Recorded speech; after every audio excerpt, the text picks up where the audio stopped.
ஒரு பேரு The King சென்னைக்கு வராரு. மறைக்காயா யார் இவர்? Purity you can feel. Intention you can carry.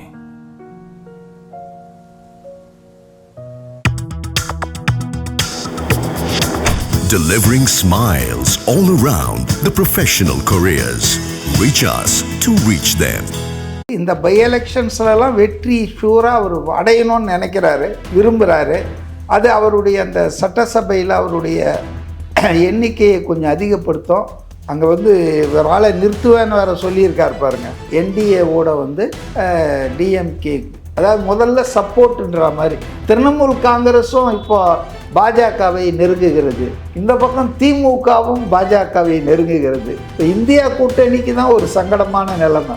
அதாவது விஜய் முதல்வர் ஆகிடக்கூடாது, விஜய் வந்து அந்த கட்சி ஆட்சி அமைச்சிடக்கூடாதுன்றதில் திமுகவும் தெளிவாக இருந்தது. திமுகவில் உதயநிதி ரொம்ப குறியாக இருந்தார். அட் எனி காஸ்ட் விஜய் தான். ஆனால் விஜய்க்கு எவ்வளோ பெருந்தன்மைனா அந்த பாயிண்ட்டை சொன்னார். எம்ஜிஆருக்கு கொடுத்ததை விட எனக்கு அதிகமாக கொடுத்ததா சொல்லிக்கிறாங்க. ஏன்னா அவர் 30, இவருக்கு 35%. ஆனால் எம்ஜிஆர் தான். அவருக்கு நம்ம கம்பேர் பண்ணதை அவங்க வழியில் எம்ஜிஆர் அண்ணா பாருங்கள், ஒரு சாதாரண தொண்டை பண்ணிக்கிட்டான் தீ குளிச்சுட்டு. அவன் சொன்ன செய்தி என்ன? அண்ணா திமுக தலைவர்களுக்கு, தலைமை கழக நிர்வாகிகளுக்கு ஒன்றா இருங்கன்றாரு. ஒற்றுமை என்பது எடப்பாடி தலைமையில் சாத்தியமே இல்லைங்க. Is so adamant and arrogant. வணக்கம் ஆகாயம் நண்பர்களே. திரு விஜய்க்கு திமுக தான் எதிர்கட்சியா? மற்றவர்கள் என்ன தாக்கம் தருவார்கள்? அண்ணாமலையுடைய புதிய கட்சி எந்த பாதிப்பை ஏற்படுத்தும்? இதை பற்றி பேசுவதற்காக அரசியல் விமர்சகர் திரு மதிவாணன் நம்முடைய நினைக்கிறார். வணக்கம் திரு மதிவாணன். வணக்கம் சார். திரு விஜய் திருச்சியில் பேசின பேச்சில் கூட திமுகவை தான் எதிர்கட்சி, தாவேகா வர்சஸ் திமுக அப்படி. இப்போவும் ஏன் அதை சொல்றாரு தேர்தலுக்கு அப்புறம் கூட? இல்லை, அவர் பேசுறது நேற்று வந்து ஒரு கட்சி கூட்டம் தான். திருச்சி கிழக்கில் பை எலெக்ஷன் வரப்போகுது. அதில் மட்டும் இல்லை, இன்னும் ஒரு 4-5 தொகுதியில் பை எலெக்ஷன் வரப்போகுது சைமல்டேனியஸாக. அதனால் அவர் அரசியல் பேசாமல் இருக்க முடியாதுங்களே. ரெண்டாவது, இந்த பை எலெக்ஷன்ஸ்லாம் வெற்றி ஷூராக அவர் அடையணும்னு நினைக்கிறாரு, விரும்புகிறாரு. அது அவருடைய அந்த சட்டசபையில் அவருடைய எண்ணிக்கையை கொஞ்சம் அதிகப்படுத்தும், மற்ற கட்சிகளுடைய டிபெண்டன்ஸை குறைக்கும். அதனால் அவர் வந்து அரசியல் பேசி தானே ஆகணுங்க. இதுவும் அங்கே ரிசைன் பண்ணிட்டு இருக்காரு. அங்கே வந்து ஒரு ஆளை நிறுத்துவேன்னு வேறு சொல்லியிருக்கார் பாருங்க. உங்களில் ஒருவன்னாரு. என்னுடைய ஹஞ்சினா வெள்ளமண்டி நடராஜன் நேற்று மேடையெல்லாம் ஏற்றுனாங்க. இதுக்கு முன்னால், அதாவது அந்த இனிக்கோ இருதயராஜுக்கு முன்னால் வெள்ளமண்டி நடராஜன் வந்து அங்கே திருச்சி கிழக்கில் எம்எல்ஏ வந்திருக்காரு. அதுக்கப்புறம் தான் இனிக்கோ இருதயராஜ் வந்திருக்காரு. இப்போ விஜய். அதனால் அவரை கொண்டு வருவாங்கன்னு நான் நினைக்கிறேன், என்னுடைய கருத்து. அதனால தான் அவர் மேடையில் ஏறினாரு. மேடையில் ஏற்றி அவருக்கு ஒரு இது கொடுக்குறாங்க. ஆனால் இந்த 5 சட்டப்பேரவை இடைத்தேர்தல் அப்படிங்கிறது வென்றே ஆகணும் அப்படிங்கிற ஒரு நிர்பந்தம் தாவேக்காவுக்கு இருக்குல்ல? நிர்பந்தம் ஒன்றும் இல்லைங்க, வென்றால் சந்தோஷம், அவ்வளோதான். அதாவது ஒரு 5 வருஷம் பீஸ்ஃபுல்லாக போவோம். அதனால் நான் இந்த கூட்டணி கட்சிகளை குறைத்து மதிப்பிடல. அவங்களாம் நிச்சயமாக வந்து உறுதியாக இருப்பாங்க. இப்போ இது பேர் என்ன, விசிகா, அப்புறம் வந்து முஸ்லீம் லீகு, சிபிஐ, சிபிஎம், காங்கிரஸ், இந்த 8 அந்த 5 13 சாலிடாக இருக்குங்க. அதில் வந்து அதுவும் இப்போ நான் கேள்விப்படுற செய்திகள்லாம் பார்த்தா இந்த அணி இன்னும் கெட்டிப்பட்டுரும். ஏன்னா இப்போ கூர்குக்கு போயிருந்தாங்க இல்லையா ஃபேமிலி, மைசூர் குடும்பம். ஆமாம், எஸ்டேட் இருக்கான் அவங்களுக்கு அங்கே, கேள்விப்பட்டேன். அங்கே போய் ரெஸ்ட்டு, எலெக்ஷன்லாம் முடிஞ்சிருக்கு, கொஞ்சம் ரெஸ்ட் எடுத்துருப்பாங்க. துபாய்க்கெல்லாம் போகாமல் அட்லீஸ்ட் கூர்குக்கு போயிருக்காங்க. அங்கே வந்து சம் டீல் பண்ணியிருக்காங்க என்டிஏவோட வந்து டிஎம்கே, அதாவது முதல்ல சப்போர்ட்டுன்ற மாதிரி ஆன் இஷ்யூ பேஸ் அப்படின்றது பாஜக அரசுக்கு. ஆமாம், பாஜக அரசுக்கு இல்லை, அரசு கொண்டு வரும் சட்டங்களுக்கு. ஏன்னா பாஜகவுக்கு இப்போ பார்லிமெண்ட்லையும் ராஜ்யசபாலையும் உரிய இது கிடையாதுங்க. அதாவது 2/3 கிடையாது. அந்த மாதிரி சில சங்கடங்கள் இருக்குது. இன்னைக்கு எனக்கு கிடைக்கிற தகவல் உண்மைன்னா இது வந்து நம்ம திரிணாமுல் காங்கிரஸ்லேருந்து மெஜாரிட்டி எம்பிகள் பாஜகவை நோக்கி வர்றதுக்கு தயாராக இருக்காங்க போல இருக்குது. இப்போ எம்எல்ஏ கூட்டம் கூட மம்தா போட்டிருக்காங்க. 80 பேர் எம்எல்ஏ, 20 பேர் தான் அட்டண்டன்ஸ் கொடுத்துருக்காங்க, 60 பேர் வரல. ரெண்டாவது 2 எம்எல்ஏக்கள் வந்து நேராக கவர்னர்கிட்டே போய் எங்கள் கையெழுத்தெல்லாம் போலியாக போட்டாங்க எதிர்கட்சி தலைவர் அந்த தேர்தலில் அப்படின்னு கம்ப்ளைண்ட் பண்ணியிருக்காங்க. அதனால் அந்த 2 பேரை எக்ஸ்பெல் பண்ணிட்டாங்க. ஸோ அங்கே சம்திங் இஸ் கோயிங் ஆன். இப்போ என்ன, டிஎம்சி திரிணாமுல் காங்கிரஸும் இப்போ பாஜகவை நெருங்குகிறது, இந்த பக்கம் திமுகவும் பாஜகவை நெருங்குகிறது. இப்போ இந்தியா கூட்டணிக்கு தான் ஒரு சங்கடமான நிலைமை. ஸோ அதனால் அலையன்ஸ் போவாங்கன்னு தான் நான் நினைக்கிறேன் லாங் ரன்ல திமுக. ஏன்னா பாஜகவுக்கு போகுங்கிறீங்களா? பாஜக அணிக்கு போகுமா? போவாங்க, கண்டிப்பாக போவாங்க. இருந்தவங்க தானே, என்ன பெருசாக ஒரு குறிப்பிட்ட காலத்தில் இல்லை, வாஜ்பாய் கவர்மெண்ட்டில் இருந்தவங்க தானே. அதனால் இல்லை, என்னுடைய பாயிண்ட் ஏன் நான் போகிறதுக்கு வாய்ப்பு இருக்குதுன்னு நினைக்கிறேன்னா, இப்போ மாநிலத்தில் அதிகாரம் போயிடுச்சு. ரெண்டாவது வந்து அவங்களுக்கு இப்போ உள்ளாட்சி தேர்தல் வரப்போகுது, நாடாளுமன்ற தேர்தல் தான் அவங்களுக்கு மிகப்பெரிய தலைவலி ஆக போகுது. Who is your prime minister candidate? எடப்பாடிக்கு சொல்ல முடியாமல் தவிச்சார் 2024. இந்த பக்கம் அண்ணாமலை மோடின்றாரு, இவர் ராகுல் காந்தின்றார் ஸ்டாலின். எடப்பாடியோட பிரைம் மினிஸ்டர் இப்போ ஒரு நேஷ்னல் எலெக்ஷனில் ஒரு பிரைம் மினிஸ்டர் கேண்டிடேட் இல்லாமல் இருப்பது மிகப்பெரிய செட்பேக் அல்ல. ஆனால் அதனால் அப்படி போனால் அது அதிமுகவோட நெருங்குற மாதிரி ஆகிப்போகுது. இல்லை, அந்த அலையன்ஸ் எப்படி ஃபார்ம் ஆகும்னு நான் நினைக்கிறேன்னா, திமுக அதிமுக இந்த ரெண்டையும் இணைக்கும் பாலமாக பாஜக இருக்கும். ஆக மொத்தம் எல்லாரும் ஒன்றா இருப்பாங்க அகெயின்ஸ்டு தாவேகா அலையன்ஸ். தமிழ்நாட்டில் இந்தியா பூரா வந்து காங்கிரஸ் அலையன்ஸுக்கு எதிராக இருப்பாங்க தான். ஆனால் மக்கள் அதை வந்து அவ்வளோ ரசிக்க மாட்டாங்க. அதுக்கு ஒரு காரணம் சொல்லுவாங்க ஏதாவது. திமுக அதிமுக சேர்ந்து திரு விஜய் ஆட்சிக்கு வராதபடி தடுக்க பார்த்தாங்க அப்படின்னு திரு விஜய் சொன்னார். அவருடைய வார்த்தையில் சொல்கிறதா இருந்தால் திமுக அதிமுக தொடர்ந்து ஆட்சி அமைத்து அவர் வார்த்தையில் கொள்ளையடிக்க நினைச்சாங்க அப்படின்னு திரு விஜய் சொன்னார். அவர் ஏங்க அவங்க மட்டுமாங்க, ஒரு பில்டர் உள்பட ராஜ்பவனில் உட்காந்துக்கின்னு காய் நவுத்தினார்ன்றாங்க. ஸோ அதனால் வந்து பல சக்திகள் வேலை செஞ்சதுங்க. அதாவது விஜய் முதல்வர் ஆகிடக்கூடாது, விஜய் வந்து அந்த கட்சி ஆட்சி அமைச்சிடக்கூடாதுன்றதில் திமுகவும் தெளிவாக இருந்தது. திமுகவில் உதயநிதி ரொம்ப குறியாக இருந்தார். At any cost Vijay should be stopped becoming the CM அப்படின்றதுல அவர் ரொம்ப நல்ல வேலை. கனிமொழி வந்து கொஞ்சம் ரீசனபிளாக நம்ம வந்து இது லாங் ரன்னில் நமக்கு சேதாரம் வரும் கட்சிக்கு, மக்கள் தீர்ப்புக்கு எதிராக நம்ம போகக்கூடாதுன்னு சென்சிபிளாக பேசியிருக்காங்க. பட் இருந்தாலும் இந்த அட்டம்ப்ட் ஃபெயிலியர் ஆனதுக்கு ஒரே காரணம், இல்லைன்னா மெட்டீரியலைஸ் ஆகிருக்கும், ஒரே காரணம் இந்த கூட்டணி கட்சிகள் வந்து இவங்களுடைய இந்த சதியை வந்து அப்ரூவ் பண்ணல, ஏற்றுக்கலை. ஏன்னா திமுக அதிமுக ரெண்டும் சேர்ந்தா கூட 118 வரல.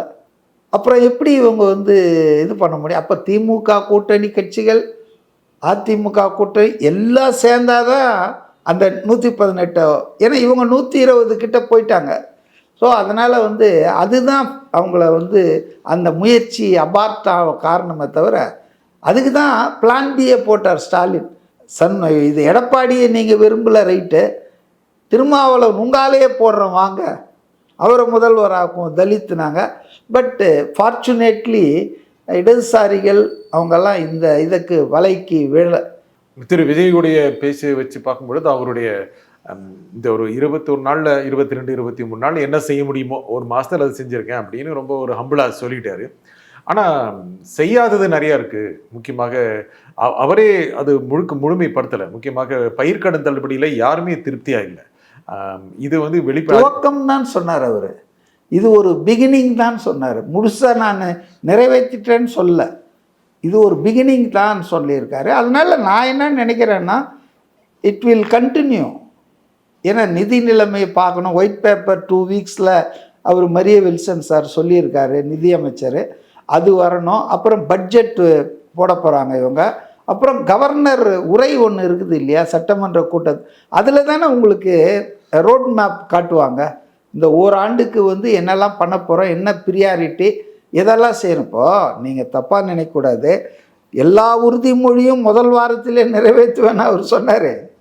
அவர் கண்டிஷன் அவர் சொல்லலை, ஆனால் அண்டர்ஸ்டாண்டிங் என்னன்னா அந்த ஆட்சி காலத்தில் நிறைவேற்றுவாங்க. முதலமைச்சராக வரப்போகிறவருக்கு இது போன்ற நிதி நிலைமை இருக்கு என்பது தெரியாமல எத்தனை உறுதிமொழிகளை கொடுத்தார் அப்படிங்கிற விமர்சனம் வருதுல்ல. சரி, நான் ஒரு சின்ன உதாரணம் சொல்கிறேன். பழைய ஆளுன்றதால 1967 அண்ணாதுரை வந்து எம்பியாக இருந்தார்.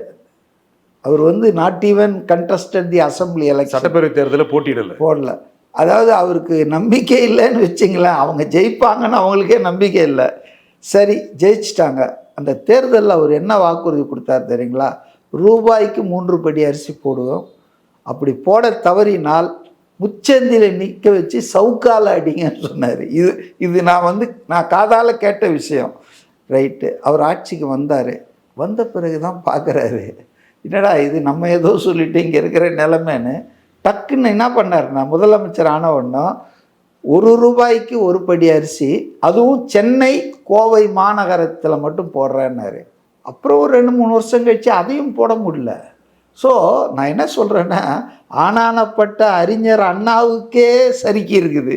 நீங்கள் கேட்ட கேள்வி, முதலமைச்சராக வர்றவருக்கு வந்து இவர் பாவம் 2.5 வருஷத்துக்கு முன்னால் படம் நடிச்சிட்டு இருந்தவர். 2.5 வருஷம்தான் இவர் கட்சி நடத்தி. அவருக்கு என்ன ஸ்டேட் எக்கனாமி எப்படி இருக்குது, இதனுடைய சூழல் என்னன்றதெல்லாம் முழுமையாக தெரிஞ்சிருக்க வாய்ப்பு இல்லை. ஆனால் இதுதான் திரு எடப்பாடி பழனிசாமி இன்னைக்கு விட்ட அறிக்கையில் நீங்கள்லாம் மெதுவாக படிச்சுட்டு வந்து செய்கிறதுக்குள்ள தமிழ்நாடு என்னத்துக்காகும் அப்படின்னு கேட்குறாருல. அப்படியா? இதை உதயநிதி நேற்று என்ன 2 பேருக்கும் இப்போ ஒரே ஆள் தான் அறிக்கை எழுதுறாரா? ஏன்னா நேற்று உதயநிதி இதை தான் சொல்லியிருந்தார், நீங்கள் படிச்சுட்டு எல்லாம் வந்து கற்றுக்கிட்டு வர்ற வரைக்கும் தமிழ்நாடு தாங்காதுன்னாரு.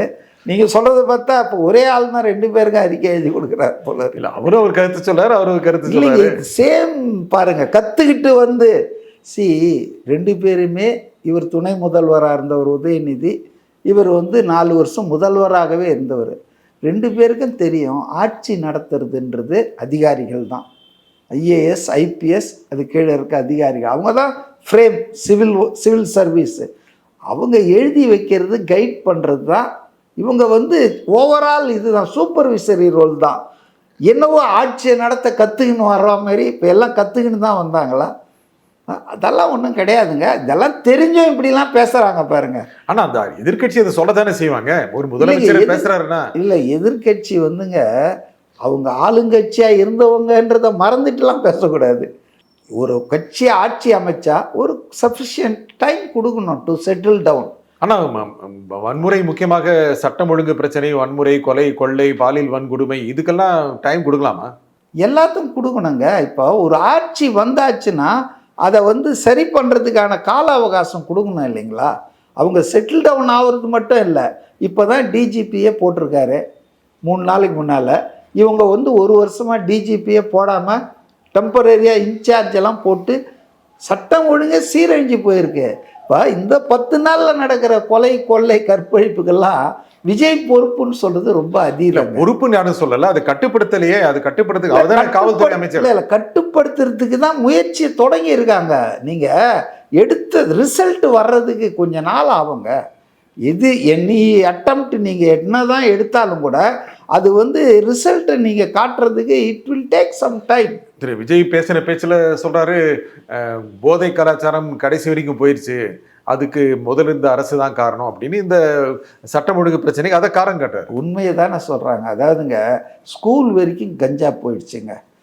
பார்ஸ் வந்து சென்னையை மட்டும் எனக்கு தெரிஞ்சு ஒரு 200-300 பார் லைசன்ஸ் இல்லாமலே 24 மணி நேரம் செலவு அதாவது செயல்பட்டது. இப்போ இந்த பெண்கள் மீதான குற்றங்கள், வன்முறைகள், இந்த பாலியல் கொடுமைகளுக்கெல்லாம் பல காரணங்கள் இருக்கலாம். அதில் ஒரு காரணம் போதைங்க. இப்போ முந்தா நாள் கோயம்பேட்டில் ஒரு பார் டான்ஸில் வந்து பிரச்சனையாகி ஒரு பெண் இலங்கை தமிழர்னாங்க. அந்த பெண் பைக்கில் போகும்போது பின்னால் காரில் போய் இடித்து சாகடிக்கிற அளவுக்கு மிருகத்தனம் மனிதனில் வந்ததுன்னா அது காரணம் அவங்க குடித்த அந்த ட்ரிங்க்ஸ் தான்.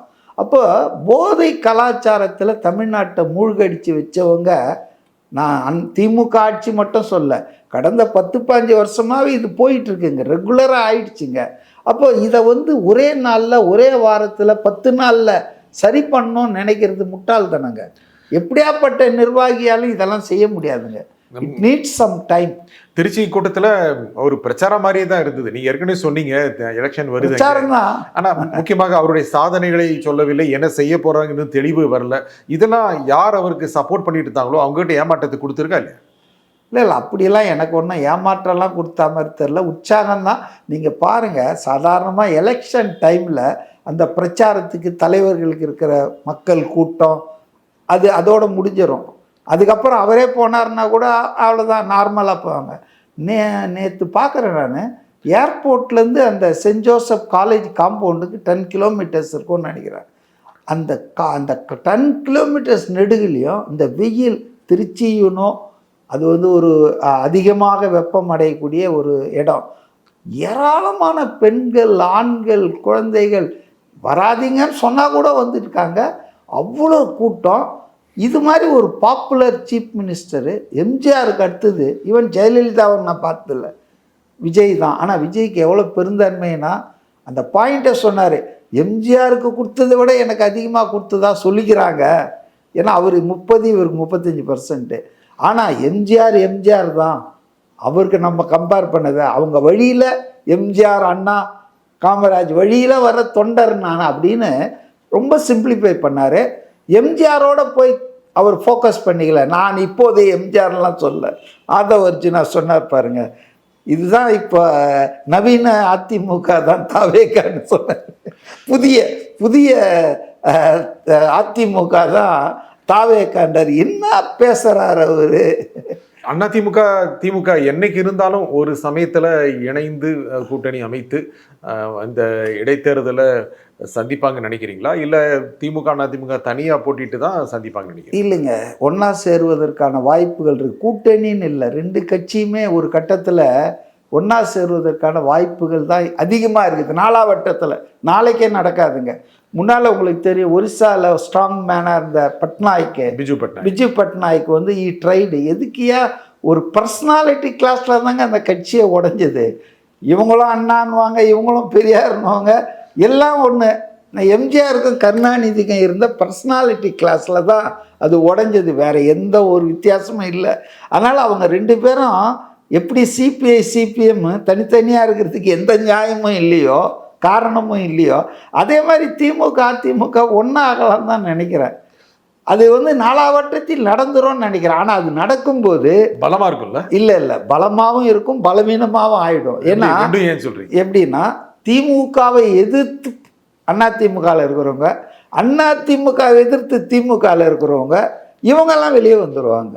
இவங்க 2 எல்லாத்துக்கும் ஒரு இது உண்டுங்க, செய்கூலி சேதாரம்னுவாங்க இல்லையா, அது மாதிரி இது அதுவும் வெளியே கொஞ்சம் வருவாங்க. உடனே வருது செய்கூலியா சேதாரமா? சேதாரம் தான் வருது. இப்போ செய்கூலி எதுவும் இல்லை. அந்த கட்சி அதிமுக சேதாரத்துக்கு மேலே சேதாரம் தான் போயிட்டுருக்கு. பாருங்கள், ஒரு சாதாரண தொண்டை பண்ணிக்கிட்டான் தீ குளிச்சுட்டு. இப்போ அவன் குடும்பம் என்ன ஆகும்? ஆனால் அவனுடைய இன்டென்ட்டை பாருங்கள். என் கண் முன்னால் இந்த கட்சி பிளவுபட்டு தொடர்ந்து தோத்துட்ருக்கு, என்னால் சகிச்சிக்க முடியலன்றான்.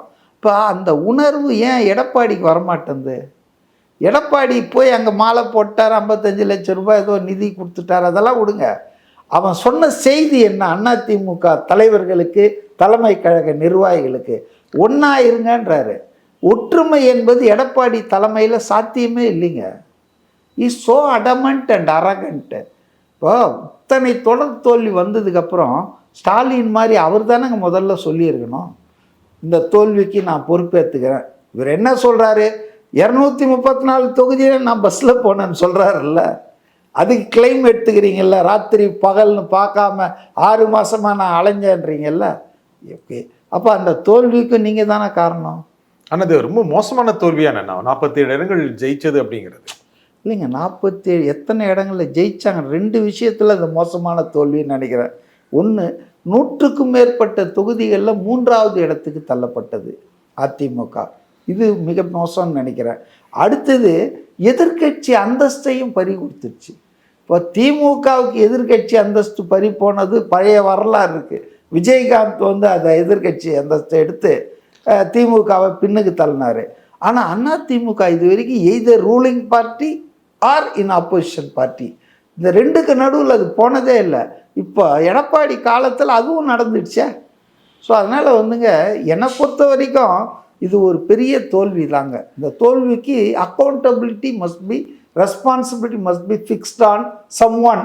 பட் ஜெனரல் செக்ரட்டரி தான் சுப்ரீமாங்க, அவர் தான் பொறுப்பேற்றுக்கணும். ஆனால் அங்கேருந்து கொஞ்சம் கொஞ்சமாக ஆட்கள் தாவேக்காக்கு வந்துட்டு இருக்காங்களே, முன்னாள் எம்எல்ஏக்களும் எம்எல்ஏ பற்றி ராஜினாமா செய்தவர்களும் வந்துகிட்டே இருக்காங்க. அதாங்க, இதுக்கு ஒரு லாஜிக் என்னன்னா, அவங்க செய்கிறதுல தப்பு இருக்கிறதா நான் நினைக்கல. ஏன்னா திமுகவை ஒழித்து தேர்தலில் தோக்கடித்து ஆட்சிக்கு வரணுன்றது அண்ணா திமுகவினுடைய பிரைமரி கோல். தாவேக்கா நடுவில் பூந்து அதை அச்சீவ் பண்ணிடுச்சு. அப்போ உங்களுக்கு என்ன தோணணும்? தாவேக்கா நட்பு சக்தியா இல்லை அது வந்து நமக்கு எதிர்க்க வேண்டிய சக்தியானா?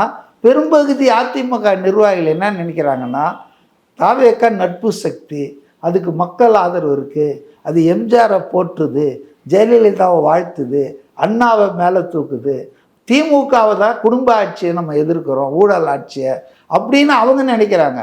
ஆனால் எடப்பாடி எப்படி நினைக்கிறாருன்னா, என்னடா இது திமுகவுக்கு மாற்று சக்தின்னு இவன் வந்துட்டா அப்புறம் நம்ம என்ன பண்ணுறது? அவருடைய நினைப்பு வேற மாதிரியா இருக்குது. ஆனால் திமுக மாற்று சக்தி தாவேக்கா நினைக்கிறீங்களா? நிரூபிச்சிச்சுங்க. இந்த நிகழ்ச்சியின் கருத்து குறித்து மதிவான மிக்க நன்றி.